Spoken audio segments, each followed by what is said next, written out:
আসসালামু আলাইকুম, আশা করি সবাই ভালো আছেন। তো এখানে দেখেন আমি 1 মিনিটের আপে একটা ট্রেড নিয়েছি। তো ট্রেডটা নেওয়ার লজিক একদম সিম্পল, একদমই সিম্পল। দেখেন মার্কেট এখানে এই প্রাইস থেকে বারবার রিজেকশন নিচ্ছে, এখান থেকে দুইবার রিজেকশন নিচ্ছে, এই ক্যান্ডেলটা রিজেকশন নিয়ে ডোজি তৈরি করছে। সো পরবর্তীতে এই ক্যান্ডেলটা যে গ্রিন হবে এটা আমরা আশা করতে পারি, কারণ হচ্ছে এখান থেকে যেহেতু দুইবার রিজেকশন নিছে, এখান থেকেও রিজেকশন নিয়ে ডোজি ক্যান্ডেল তৈরি করছে এবং দেখলাম যে মার্কেট আপের দিকে প্রেশার দিচ্ছে অনেক বেশি। তো সেই ক্ষেত্রে আমি আপে এন্ট্রি নিয়েছি এবং দেখেন আমার এন্ট্রির উপরে কিন্তু ট্রেড ক্যান্ডেল ক্লোজ হয়ে গেছে, কিন্তু আমার এন্ট্রি মনে হয় 1.5 মিনিটের পড়ছে। ঠিক আছে, আমি টাইম দেখি নাই, ওখানে সিলেক্ট করা ছিল।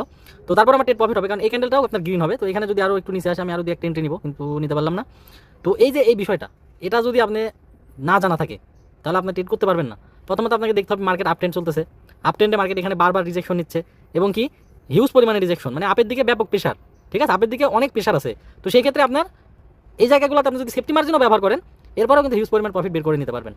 তো জাস্ট এটাই, আপনি যদি একবার মার্কেটকে বুঝতে পারেন, একবার যদি মার্কেটকে আয়ত্তে নিয়ে আসতে পারেন, তাহলে ভাই আপনার আর পিছনে তাকাইতে হবে না, এতটুকু গ্যারান্টি আমি দিতে পারি। ঠিক আছে, সবাই ভালো থাকবেন, আল্লাহ হাফেজ।